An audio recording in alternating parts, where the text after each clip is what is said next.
In this lesson, we're looking at scatter plots and linear correlation. And a scatter plot is a graph that is basically just a series of points. And sometimes when we have a scatter plot and we're interested in finding a trend or a relationship between the two variables, what we do is we draw something called a line of best fit, which you should have heard of before. And that line will be used to sort of approximate the relationship between those two variables and make various predictions. So that's what we're going to be looking at in this lesson.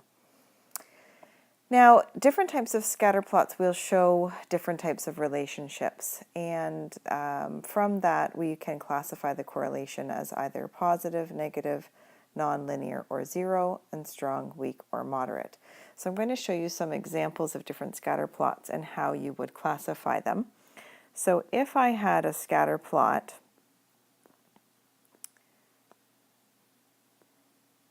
whereby the points were basically lying almost in a straight line, or in some cases they could be in a straight line, I would classify that correlation as strong, positive. Now the reason we're saying the correlation is positive is because the line of best fit in this case would have a positive slope.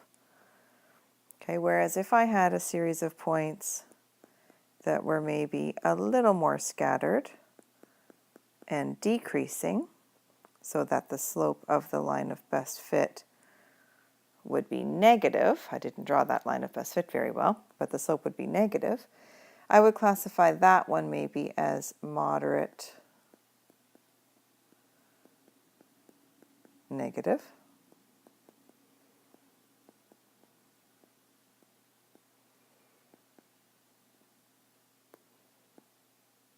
Try to write that a little better for you.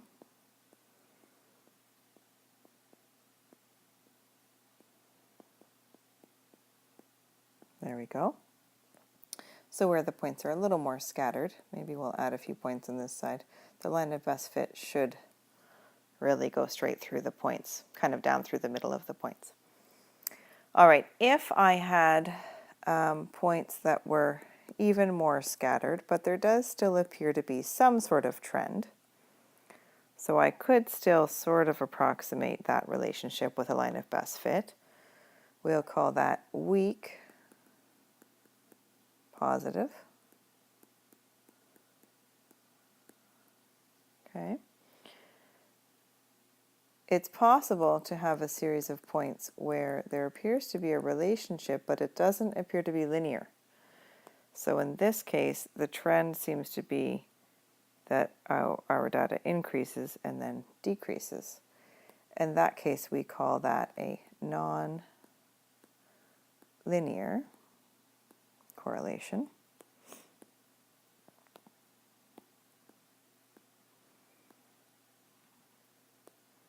Having some difficulty here. Try this again.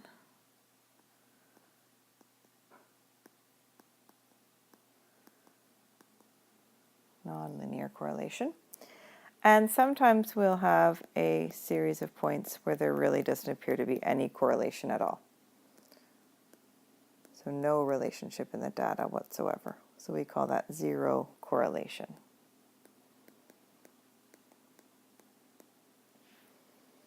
Okay, so that gives you a general idea. Now,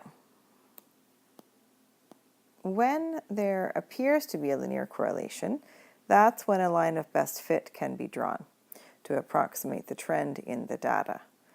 Sometimes this is called the least squares line or the regression line as well. Those all mean the same thing.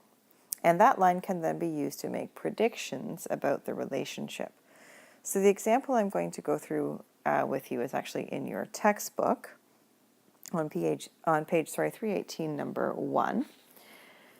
So if you open your textbook to that page, you will see that it says data are collected on the heights in centimeters and the ages in years for 10 students. Across the top of the table you have 10 different ages and the height of each student that's listed. and it says display these data in a scatter plot. So we're going to set up a scatter plot. Now always be careful with what you choose to put on the x-axis and what you choose to put on the y-axis, because it does matter. So in this case we are graphing height and age. Since your height to some degree depends on your age is our independent variable, which goes on our x-axis, and height is our dependent variable that goes on the y-axis. So it makes much more sense to say that your height would depend on your age than it would to say that your age depends on your height. Now the ages range from 13 to 19. So we're going to skip some values here and start at 13. And every 2 squares I'll add a year. So 13, 14, 15, 16, 17, 18, 19. And on our height axis, height, I think we'll go from 140, and every 2 squares will go up 10.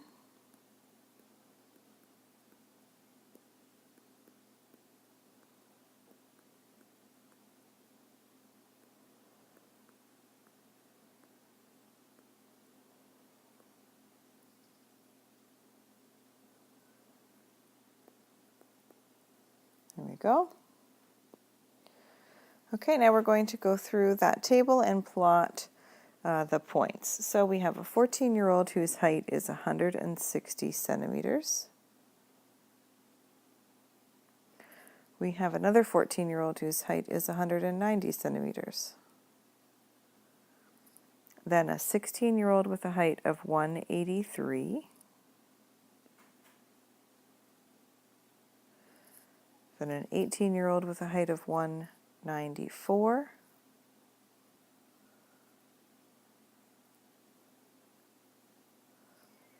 Then a 19-year-old with a height of 176.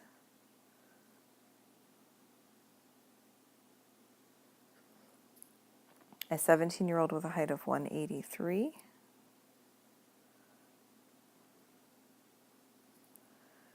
An 18-year-old with a height of 203.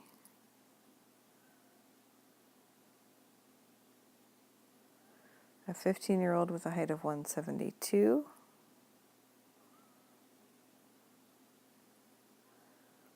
A 13-year-old with a height of 148. And an 18-year-old with a height of 151. So there we have our scatter plot. The next question says, does there appear to be a relationship between age and height? And I would say by looking at this graph that there does appear to be a relationship. There certainly does appear to be a trend in this data. So we could say there appears to be a, I would say, moderate positive. I don't know why sometimes this pen just decides not to work anymore. Positive relationship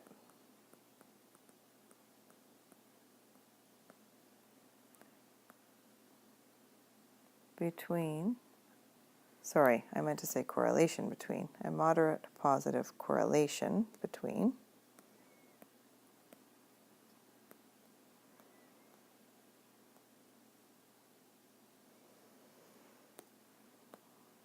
oh dear.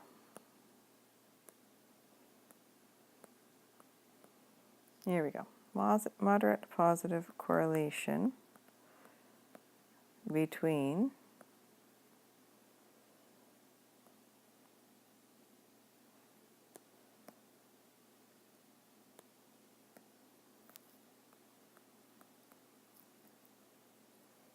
height and age.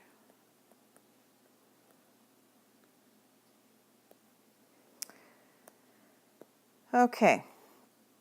And part C, in that same question, says draw a line of best fit for the data. So So preferably using a ruler, and this will be much easier for you on your page than it is for me. You would draw a line that sort of splits through the center of this data and has approximately the same number of points on either side. Okay, so this may be a good estimation of where the line of best fit would be. We'll also go through finding the line of best fit using technology, which is of course a little bit more accurate.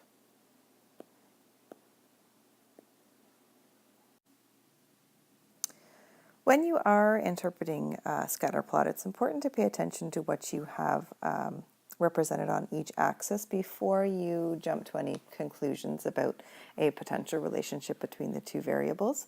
There's a good example of this at the top of page 405 in your textbook. The graph there shows a positive correlation between jersey number and total points scored, but in reality, we know that your jersey number has nothing to do with your ability to score points. So before you draw conclusions from a scatter plot, pay attention to what the two variables are and think about whether it would actually make sense to have a relationship between them. There are two definitions here that you need to be familiar with. The first one is an outlier. An outlier is a point in a data set that does not follow the trend. So it kind of skews the line of best fit, and it would also skew calculations like the mean, median, and mode. If we look back for a second to the scatter plot we just created, you will see that on this graph there are some points that sort of lie outside of the general trend of this graph. Those are points that we would call outliers. The other thing I want to talk about at this point is what we call the correlation coefficient. When you are classifying the strength of a linear correlation as strong, moderate, or weak, sometimes it can be difficult to determine, and it's really open to interpretation if you're just classifying this correlation based on the graph. The correlation coefficient is something that is a variable that is mathematically derived. We will look at how to find that value using the graphing calculators. And it can help us to measure specifically and more accurately the strength of a linear correlation.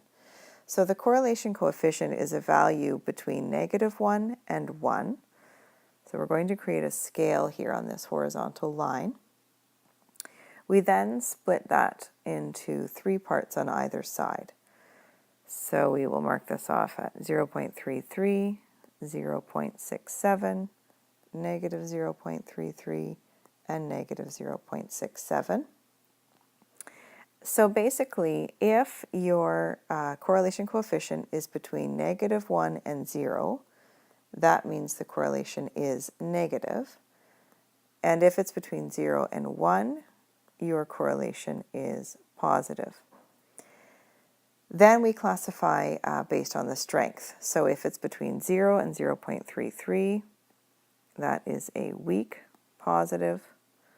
Between 0.33 and 0.67 is moderate positive. Between 0.67 and 1 is strong positive. And if it was exactly 1, that means you have a perfect correlation there. Similarly, if it was -1, you have a perfect negative correlation. And same on this side, where we have weak, moderate, and strong in terms of the negative correlation. So for example, if the correlation coefficient is -0.55, that is a moderate negative correlation.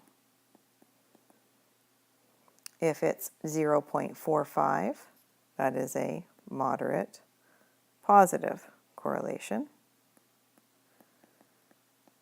If it's 0.12, we would classify the correlation as weak positive,